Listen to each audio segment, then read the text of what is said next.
Assalamualaikum warahmatullahi wabarakatuh. Right now I'm going to present to you guys about introduction, background of study. The Federal Constitution of Malaysia is the highest law of the country and forms the basis of its legal and political system. Established in 1957 after independence, it outlines the structure of the government, protects the right of citizens, and ensure national stability. Article 4.1 declare the Constitution as the supreme law, meaning any law or government action that conflicts with it can be declared invalid by the courts. This principle protects democracy, uphold the rule of law, and prevent abuse of power. This study examines how constitutional supremacy under Article 4.1 is applied in Malaysia through constitutional principle and court demands. Next is the problem statement. Although the Federal Constitution is the highest law in Malaysia, conflict may be arise when law or government's action are inconsistent with the Constitution. This can affect citizen rights and raise concern about the limits of government power. In addition, public understanding of constitutional supremacy and the role of the judiciary remains limited. This study highlights the importance of Article 4.1 in ensuring that all laws comply with the Constitution and emphasize the role of judicial review in protecting the rule of law and democracy in Malaysia. Next is objective of the study. Number one, to describe the rule of the federal constitution and state constitution in Malaysia system of governments. Number two, to identify the similarities and differences between the federal and state government. Last foremost, to discuss the issues of power division, state autonomy, and constitutional supremacy in Malaysia. Hi, Assalamualaikum warahmatullahi wabarakatuh. My name is Ahmad Kiazi. So today I'm going to explain to you about the Federal Constitution of Malaysia. So basically now I'm going to explain to you about the definition of the Federal Constitution of Malaysia. So basically the Federal Constitution of Malaysia is the highest law in the country, and it is a written constitution adopted on the 31st August on the 1957 when Malaysia known as Malaya at that time. So the first one is supreme law, that any law contradict the constitution is illegal and can be cancelled. And the second one is a protect citizen right, guarantees freedom of expression, freedom of worship, access to the education, and the right to a fair trial.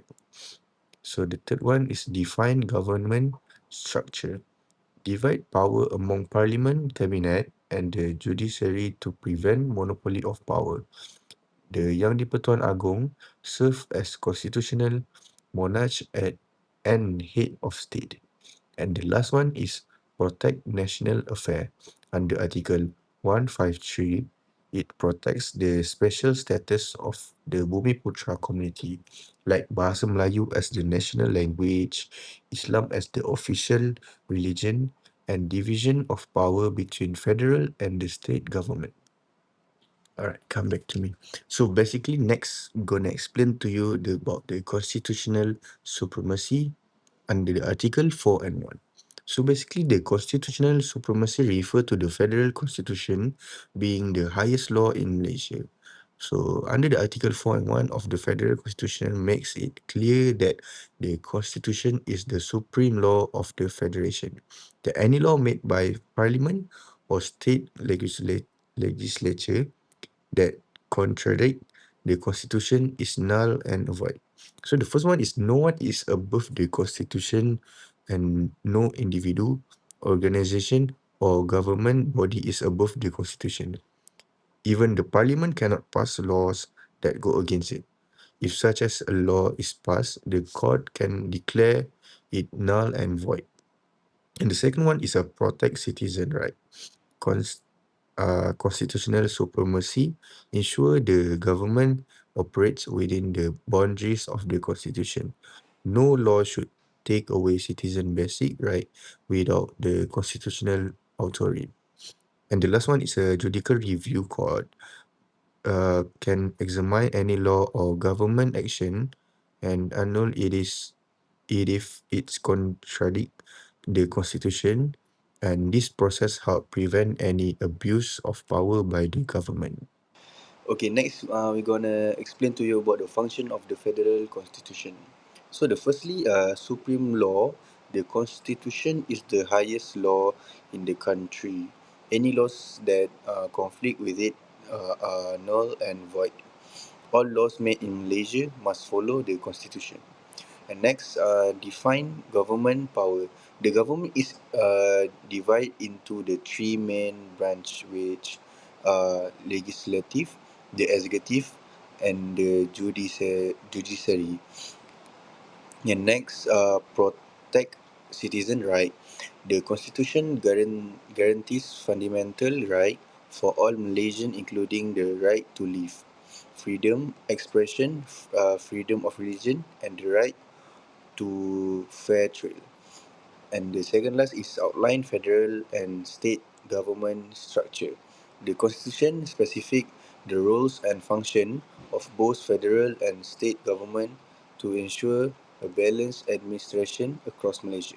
And the last one is safeguard special national provision. The constitution protect the special status of the Bumiputra group, like Bahasa Melayu is the national language and also Islam as the official religion. Hello, Assalamualaikum. So now I'm gonna explain to you about the state constitution in Malaysia, its purpose and legal basis. So the 13 states in Malaysia each have their own state constitution which serve as their highest law at the state level. It established the structure of the state government including the state legislative assembly, state executive council and the rule of Yang di-Pertuan Negeri.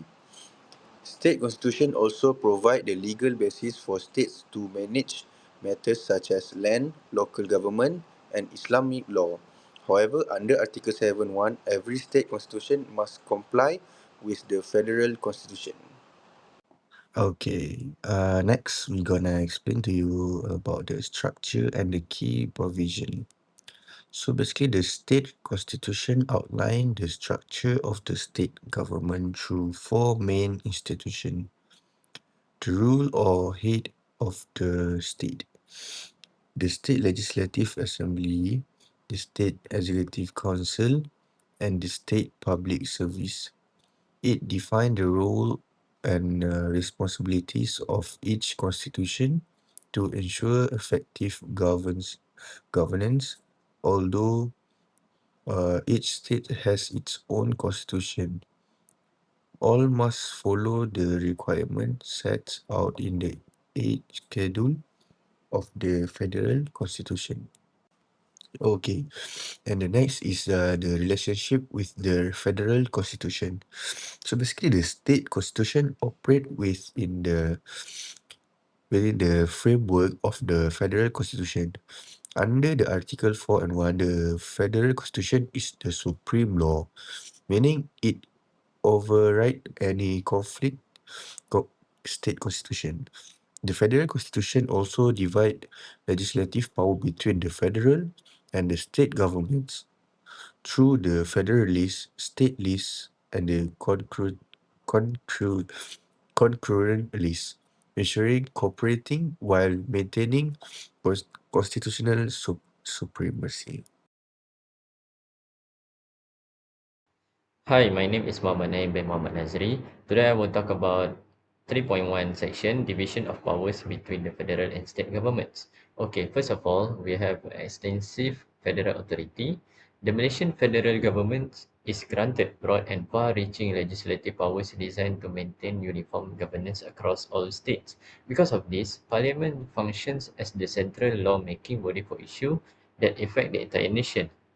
For the second one, we have nine schedule framework, which governs jurisdiction via the federal list. This schedule acts as the legal divider of power, explicitly mapping out which areas fall under federal jurisdiction to ensure national interests are legally prioritized. For the third one, we have national coordination. This function is to make sure Malaysia functions smoothly as a unified federation. Core responsibilities like national defence, finance, banking, and internet security is to keep strictly under federal control. This allows for a consistent national policy and steady economic development throughout the country. For the last one, we have a constitutional limitation.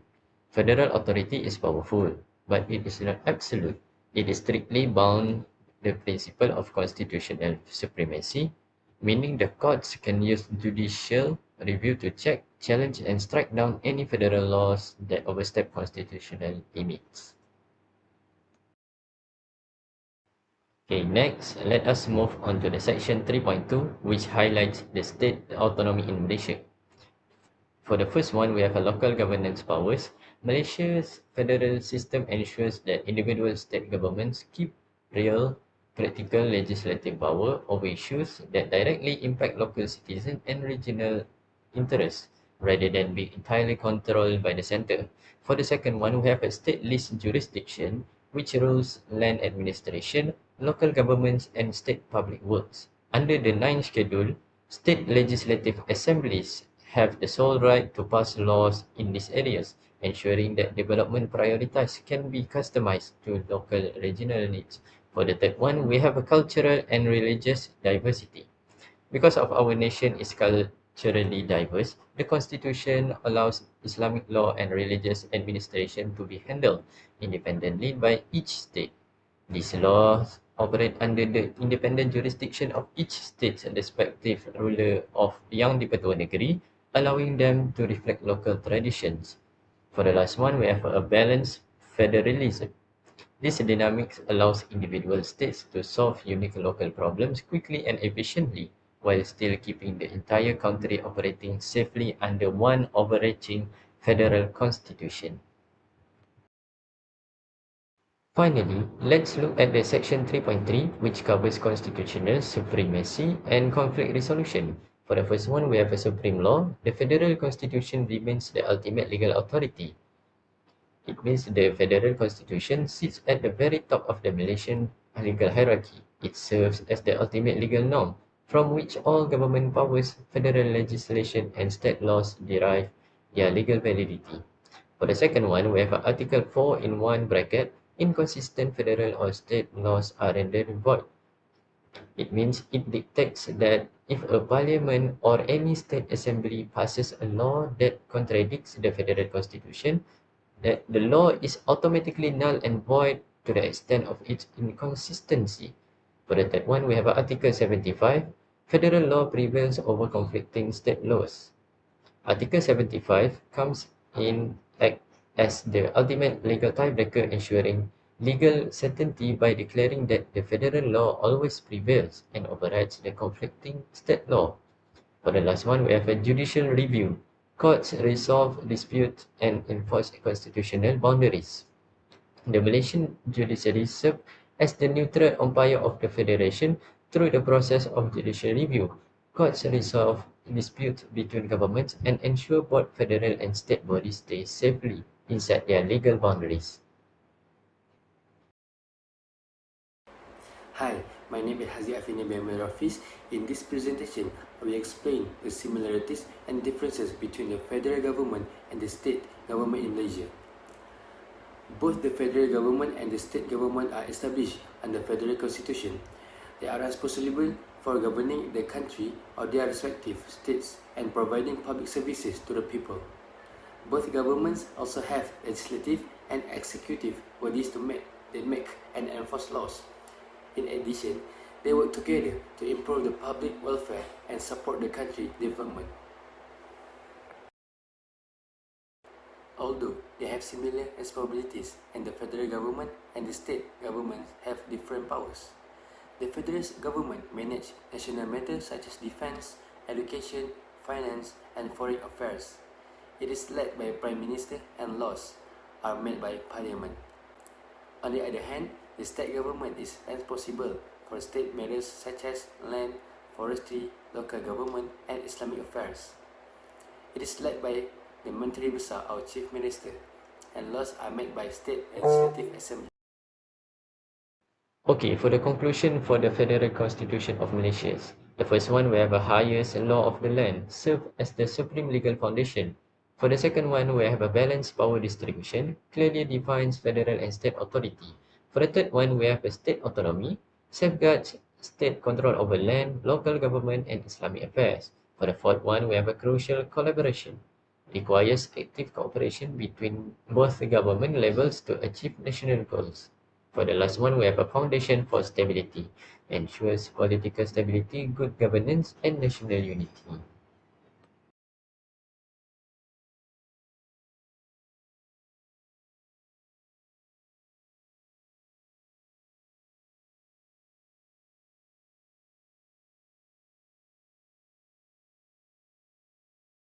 So, Assalamualaikum warahmatullahi wabarakatuh. My name is Sama Akiazi. Come back with me. And now I'm going to explain to you about the introduction and the background of the case study. So basically, one of the worst industrial accident in Malaysia was the Putra Height gas pipeline explosion. So on the 1st April 2025, an explosion occurred at the Petronas underground gas pipeline in Putra Height, Subang Jaya, Selangor. The explosion caused flames up to the 30 meters high, injured around the 150 people, displaced hundred of the resident, and caused property damage estimate at RM 65.4 million ringgit. So investigation found that the cause was ground instability where the soft soil beneath the pipeline could not support, causing the pipeline to fail and release gas that ignite. Technical specification was confirmed to have been followed. So basically the case is, as I know, in the raya time. So that time was agak terkejut. Is it because benda ni jadi and one of my friend house was around there. So it's so bahaya that time. And yeah, see you next. So Assalamualaikum warahmatullahi wabarakatuh. So next I'm going to explain to you about the problem statement. So basically this case is jadi on the 1st April 2025, and so the first one is a legal liability. The explosion was caused by ground instability and not negligence or sabotage. So basically it's no sabotage or any negligence. So it remains unclear whether Petronas, the government, or any other party can be held legally responsible for the damage suffered by the victims. So the next one is victim compensation. Although the government and the Petronas provide financial assistance to affect residents, there is no clear legal framework that outline the compensation process for victims of the industrial accidents. And the last one is safety regulation. The incident suggests there may be gaps in the current rules governing the maintenance and management of gas pipeline in Malaysia, especially those located near residential areas. Okay, now I'm going to explain to you about it's not mine, but our objective of this case study. So the first one is to explain the selected thought of law doctrine related to the Malaysian construction industry. And the second one, to discuss the application of the selected of law doctrines in construction setting using example and case law. And the last one is to identify the legal consequences and recommend measure to reduce legal risk in construction project. Assalamualaikum warahmatullahi wabarakatuh. I'm back, and right now I'm going to present to you guys about overview of tort law in the Malaysian construction industry. Tort law is a branch of civil law that provides compensation to people who are harmed due to the wrongful action or mistakes of others. In Malaysia, tort law mainly follows the principle of English common law and is based on case law and local statutes. In the construction sector, tort law is essential for regulating the responsibility of all parties involved, including the contractors, consultant, developers, utility operators, and government agency. The construction industry in Malaysia faces various risks that can lead to personal injuries, property damage, environmental harm, and financial losses. Tort law serve as a legal tool for compensating those affected by this issue. It also encourages construction parties to act with caution while fulfilling their responsibilities. Now I'm going to present to you guys all tort law. First of all, negligence. Negligence is the most common tort in disputes related to the construction industry. It refers to a person organization failure to use reasonable care, which result in damage or injury to another party. To prove negligence claim, the plaintiff must show that there was a duty of care, a breach of a duty, causation, and resulting damage. Next is nuisance. Nuisance is an unreasonable interference with a person's use and enjoyment of land. In construction project, activities like excessive noise, vibration, dust, pollution, and hazardous emission can lead to claim of either private or public nuisance. Other than that, there's also strict liability. Strict liabilities applies in situation where a defendant can be held responsible for a damage caused by dangerous activities. Regardless of fault of negligence, it established that a person who has hazardous material on their property is responsible if those material escape and harm others. Then we also have occupier liabilities. Occupier's liability deal with the responsibility of individual in charge of premises to keep visitors safe. Owners and operators of construction site must maintain reasonability, safe condition, and inform visitors about any potential danger on the site. Lastly, we have trespass. Trespass is when someone is unlawfully interference with another person's land, good, or person without a valid reason. In construction, despite trespass can happen if construction activities go beyond allowed boundaries or if property rights are violated without permission. Hi, my name is Haziq Afini bin Badrul Hafiz. Today, I will present about the tort of negligence in Malaysian construction law. Negligence happens when a person or organization fails to take reasonable care, causing injury, damage, or financial loss to others. In the construction industry, contractors, engineers, and utility providers have a duty to ensure their work is carried out safely. To prove negligence, four elements must be established, such as duty of care, breach of duty, causation, and damage. Tort law helps ensure that construction projects are carried out safely.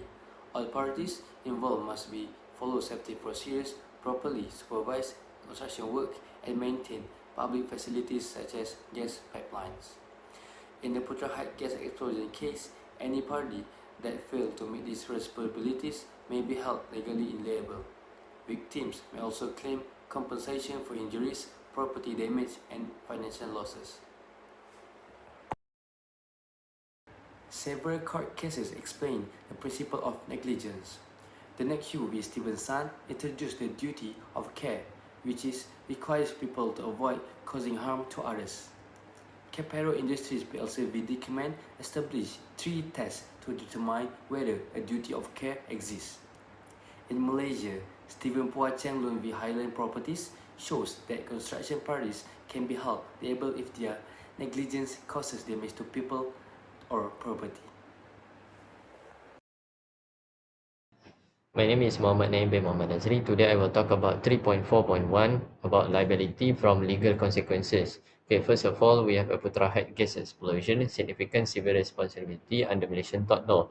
Okay, for the second one, we have an impact of the accident. This accident resulted in severe personal injuries, property damage, and heavy financial losses for the community.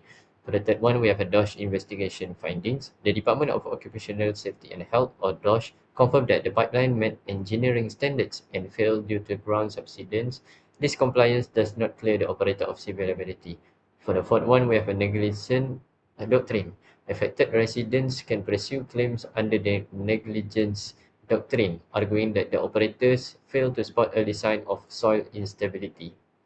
For the fifth one, we have strict liability application. The strict liability rule from Rylance versus Fletcher applies in here. And for the last one, we have a compliance versus liability.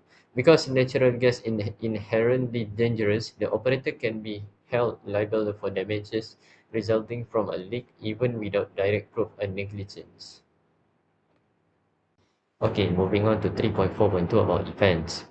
Firstly, we have a reasonable care defense. Since the DOSH investigation found no construction defects or negligence, the operator can prove full compliance with statutory safety inspection.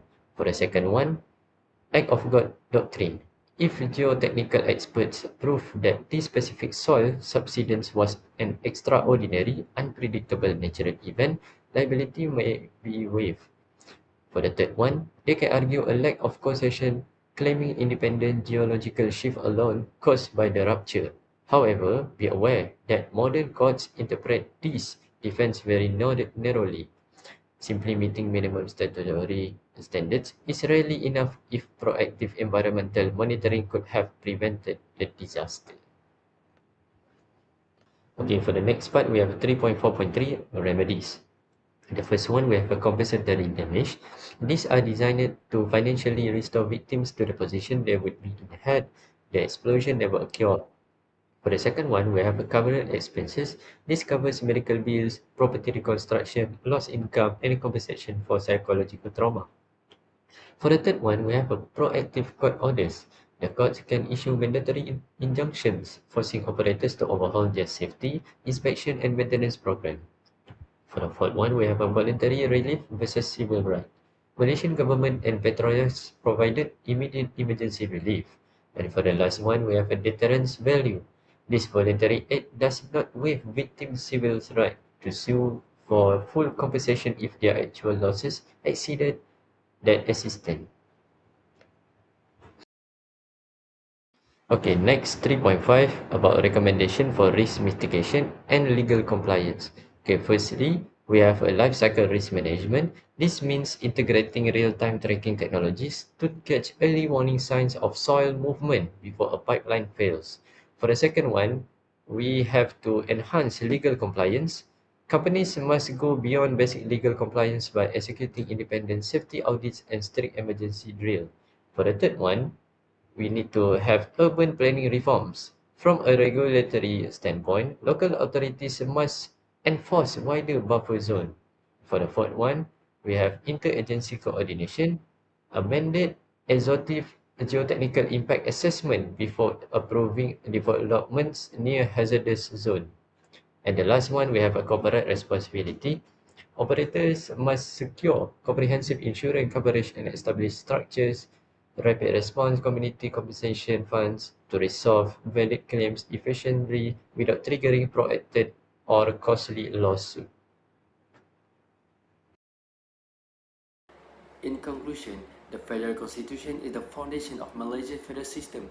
It clearly divides the powers and the responsibilities between the federal government and the state government, allowing each level to carry out its duties effectively. The federal government manages national matters, while the state government handle issues such as the land, local government, and Islamic affairs. Although their responsibilities are different, both governments must work together to ensure the country's development and stability. The judiciary also plays an important role by interpreting the constitution and resolving disputes between the two levels of government. Overall, the Federal Constitution helps maintain the rule of law, political stability, and national unity while protecting the rights and interests of the people.